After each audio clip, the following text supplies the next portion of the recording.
Olá meninas, meninos, bom dia, bom dia, bom dia, bom dia. Estamos aqui mais uma vez para a nossa live, para lermos a palavra de Deus, para comentarmos um pouquinho, para contarmos as nossas experiências de mulheres de Deus. Durante esse mês e mais alguns dias estaremos falando sobre todas as mulheres bíblicas, ou quase todas, né? Pode falhar algumas, então não quero ser julgada por falhar uma ou outra, mas sobre todas as mulheres, quase todas as mulheres que eu consegui falar, nós vamos falar, contando aqui algumas experiências minhas, de algumas amigas, de alguns irmãos também, daqueles que estão partilhando comigo algumas experiências, e que Deus possa assim nos abençoar, nos dar graça e paz. Eu desejo a você um dia feliz, eu desejo que Deus faça morada no seu coração, que Deus te dê unção, que Deus te dê alegria, que Deus cure a sua enfermidade, que haja luz na sua vida, ok? Então vamos iniciar. Esse capítulo é um pouquinho grande, são 31 versículos, vamos tentar fazer dentro do tempo, ok? Então os judeus vingam-se dos seus inimigos. Vocês lembram que Mardoqueu foi elevado ali na auxiliar do rei, todo o povo de Deus foi honrado, os judeus foram honrados, porque muitos queriam fazer mal a eles, mas o Senhor cuida do seu povo, né? Então aqui os judeus sobem de escalão, né? Chegou, como diz a minha amiga, chegou num outro nível, né? Então vamos lá ver a história de Esther, a história de Mardoqueu.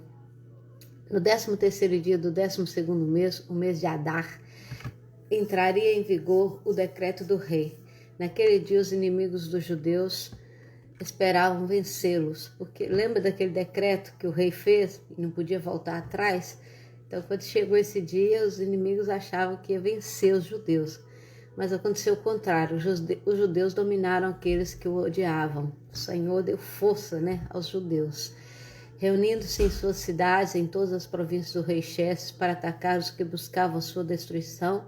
Ninguém conseguia resistir-lhes, porque todos os povos estavam com medo deles. E todos os nobres das províncias, os sátrapas, os governadores e os administradores do rei apoiavam os judeus, porque o medo que tinham de Mardoqueu havia se apoderado deles. Então ali, como Mardoqueu tinha um cargo elevado, como o Senhor colocou Mardoqueu, né, na presença do rei como autoridade, então o povo já não ia com aquela força, né, mas o Senhor pôs força no seu povo, né? O Senhor pôs temor no seu povo, né? Então Mardoqueu era influente no palácio, sua fama espalhou-se pelas províncias e ele se tornava cada vez mais poderoso. Os judeus feriram todos os seus inimigos à espada, matando-os e destruindo-os, e fizeram o que quiseram com eles. Na cidade de Suzã, os judeus mataram e destruíram 500 homens. Também mataram Pansadanta, Dalfon e Aspata. Agora eu vou falar uns nomes aqui muito bonitos, um nome engraçado. Se você estiver grávida, se você estiver esperando filho, ou se a sua nora ou sua filha estiver esperando um netinho seu, eu vou falar uns nomes muito engraçados aqui para que você possa escolher esse nome para o seu filho ou para o seu neto, né? Ó. Passandata, Dalfon, Aspata, Parata, Adália, Aridata, Farmasta. Farmasta é bom para dono de farmácia, por nome de uma filha de Farmasta. Arizai, Aridai e Vaizata. Os 10 filhos de Amã, filho de Amedata, o inimigo dos judeus, mas não se apossaram dos seus bens. Então aqui foram todos esses que foram vencidos, né, pelos Mardoqueu. Eles venceram, mas não apoderaram dos bens das pessoas como antes aquele povo fazia, né? Naquele mesmo dia, o total de mortes na cidade de Suzã foi relatado ao rei, que disse a rainha Esther: os judeus mataram e destruíram 500 homens e os 10 filhos de Amã na cidade de Suzã.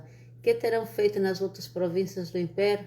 Agora, diga qual é o seu pedido e você será atendida. Tem ainda algum desejo? Esse será concedido a você. Respondeu Esther: se for do agrado do rei que os judeus de Suzã tenham autorização para executar também amanhã o decreto de hoje, para que os corpos dos 10 filhos de Amã sejam pendurados na forca. Então o rei deu ordens para que assim fosse feito. O decreto foi publicado em Suzã, e os corpos dos 10 filhos de Amã foram pendurados na forca. Então aqui os filhos de Amã pagaram pelos pecados dele. A Bíblia diz que os filhos não pagam pelos pecados dos pais, se os pais se converterem, se os filhos se converterem. Agora, se os pais não se converterem, se os filhos não se converterem, uma geração clama pela outra geração. Por isso que é importante você se converter, é importante você pedir perdão pelos seus pecados, é importante ensinar o seu filho a pedir perdão pelos pecados, é importante ensinar seu filho para o reino de Deus. Eu vejo muitos pais orarem pelos filhos, Ora para que os filhos sejam bem na escola, ora para que os filhos tenham saúde, ora para que os seus filhos não consumam droga, ora para que os seus filhos tenham bom emprego. Mas poucas vezes eu vejo os pais orarem para que seus filhos tenham perdão de seus pecados, para que seus filhos aceitem Jesus, para que seus filhos herdem a vida eterna. Você, como pai, não quer ver o seu filho na eternidade? Todo pai quer que o filho vá para o céu, mas você tem orado para que seu filho vá para o céu? Você tem convidado seu filho para ir à igreja? Você tem aberto a Bíblia e lido pelo menos um versículo para o seu filho? Você já convidou o seu filho para orar junto com você? Pense nisso. Então aqui os filhos de Amã foram, depois de mortos, pendurados no madeiro, na forca, né? A celebração do Purim. Isso aconteceu no 13º dia do mês de Adar, e no 14º dia descansaram e fizeram dessa data o dia de festa e de alegria. Os judeus de Suzã, porém, tinham se reunido no 13º e no 14º dia, e no 15º descansaram, e dele fizeram um dia de festa e de alegria. Por isso os judeus que vivem em vilas e povoados comemoram o 14º dia do mês de Adar, como um dia de festa e de alegria, um dia de troca de presentes. Era como se fosse um Natal, né? Porque eles venceram o inimigo, né? Mardoqueu registrou esses acontecimentos e enviou cartas a todos os judeus de todas as províncias do rei Xerxes, próximas e distantes, determinando que anualmente se comemorasse o 14º e o 15º dia do mês de Adar, pois nesse dia os judeus livraram-se dos seus inimigos. Nesse mês a sua tristeza tornou-se alegria e o seu pranto num dia de festa. Escreveu-lhes dizendo que comemorassem aquelas datas como dias de festa e de alegria, de troca de presentes e de ofertas aos pobres. Assim os judeus adotaram como costume aquela comemoração, conforme que Mardoqueu lhes tinha ordenado por escrito. Pois Amã, filho de Agagita, Amedata, inimigo de todos os judeus, tinham tramado contra eles para destruí-los e tinha lançado o pur, isto é, a sorte, para a ruína e destruição deles. Mas quando isso chegou ao acontecimento do rei, ele deu ordens escritas para que o plano maligno de Amã contra os judeus se voltasse contra a sua própria cabeça e para que ele e seus filhos fossem enforcados. Por isso aqueles dias foram chamados Purim, da palavra pur, considerando tudo o que estava escrito nessa carta, o que tinham visto e o que tinha acontecido. Os judeus decidiram estabelecer o costume de que eles e seus descendentes e todos que se tornassem judeus não deixariam de comemorar anualmente esses 2 dias, na forma prescrita e na data certa. Esse povo é um povo maravilhoso. Eles cumprem tudo à risca. Quem dera nós pudéssemos fazer isso. Esses dias seriam lembrados e comemorados em cada família, de cada geração, em cada província, em cada cidade, e jamais deveriam deixar de ser comemorados pelos judeus, e os seus descendentes jamais deveriam esquecer-se de tais dias. Então a rainha Esther, filha de Abiail, e o judeu Mardoqueu escreveram com toda a autoridade uma segunda carta para confirmar a primeira acerca do Purim. Mardoqueu enviou cartas a todos os judeus dos 127 províncias do Império de Xerxes, desejando-lhes paz e segurança. Eu vou chamar a atenção aqui, eu não tenho bem certeza hoje o número, mas aqui está falando de 127 províncias que Mardoqueu desejou paz e segurança. Hoje, em Portugal, eu não sei bem o número, mas eu penso que se aproxima disso ou passa disso, mas é mais ou menos isso. Províncias, cidades que estão em isolamento por causa da epidemia. E Esther e Mardoqueu desejar paz e segurança. É isso que nós desejamos essas cidades de Portugal que estão isoladas, que estão fechadas por causa da epidemia. Que haja paz, que haja segurança, que haja saúde no meio de vocês. Amém? E confirmando os dias de Purim, deveriam ser comemorados nas datas determinadas, conforme o judeu Mardoqueu e a rainha Esther tinham decretado, e estabelecido para si mesmo, para todos os judeus e para os seus descendentes.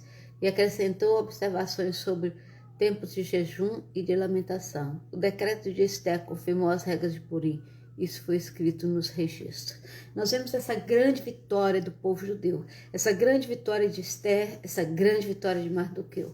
Eles fizeram 3 dias de jejum de preparo, eles se uniram num só propósito. Quando o povo de Deus clama, quando o povo de Deus se reúne, quando o povo de Deus se junta para orar, para clamar, o Senhor é poderoso para dar tudo aquilo que nós queremos.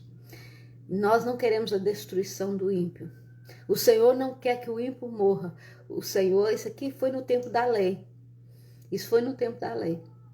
No Novo Testamento nós vemos que a forma de destruição é diferente. Aqui a forma de destruição é pelas armas de guerra. Mas no Novo Testamento a forma de destruição é pelo sangue de Jesus, é pelo clamor, é lembrando que Jesus morreu na cruz por mim e por você. E nós queremos destruir o inimigo, não o inimigo homem, mas o inimigo ser espiritual, maligno, trevas. Nós queremos destruí-lo com o poder que há no sangue de Jesus. E você deve clamar ao Senhor. Senhor, pela morte do teu filho lá na cruz, pela remissão dos meus pecados, eu quero que o Senhor me purifique, que o Senhor me dê paz, que o Senhor me dê saúde, que o Senhor abençoe a minha família. Vocês viram que todos os filhos de Amã morreram. Todos eles morreram por causa de um pecado que o seu pai cometeu. Toda a família dele morreu por causa de um pecado que ele cometeu. Eu sei que você é pecador, eu sei que eu sou pecador. Mas nós podemos pedir perdão ao Senhor. E você pode orar pelos seus filhos. Você pode olhar pelos seus filhos. Você pode orar pela sua família. E desejar que o seu filho, que a sua família encontre salvação.